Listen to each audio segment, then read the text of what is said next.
Bienvenue dans cette analyse approfondie sur Son Gohan.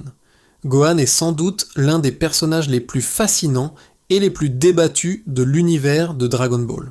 Contrairement à son père Goku, le combat n'est pas une fin en soi pour lui.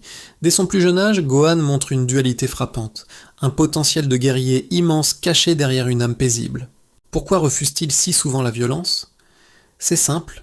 Gohan n'est pas un guerrier né, mais un être sensible qui préfère contempler la beauté du monde plutôt que de le conquérir par la force brute.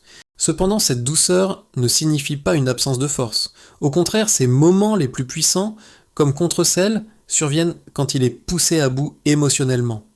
Sa puissance est une réaction, pas une passion. En grandissant, cette cohérence se confirme. Gohan ne cherche pas à devenir le plus fort de l'univers, il cherche à devenir un homme accompli. Il réalise enfin le rêve de sa mère, devenir un grand savant. Cette évolution est logique. Là où Goku représente la quête infinie de dépassement physique, Gohan incarne l'aspect humain et intellectuel. Son combat à lui se joue dans les bibliothèques et les laboratoires pour le bien de l'humanité. Mais n'oublions pas l'adolescent déterminé. Son potentiel latent est toujours là, tapis dans l'ombre, prêt à ressurgir non pas pour le plaisir de la victoire, mais pour protéger ceux qu'il aime par-dessus tout.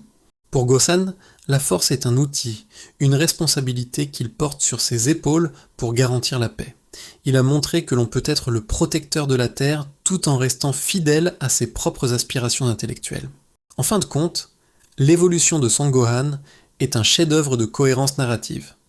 Il est passé de l'enfant apeuré au guerrier ultime, pour finalement devenir l'homme équilibré qu'il a toujours voulu être. Son parcours nous apprend que la véritable force ne réside pas dans la soif de combat, mais dans le choix conscient de ses propres valeurs. Gohan est en paix avec lui-même, et c'est sa plus grande victoire.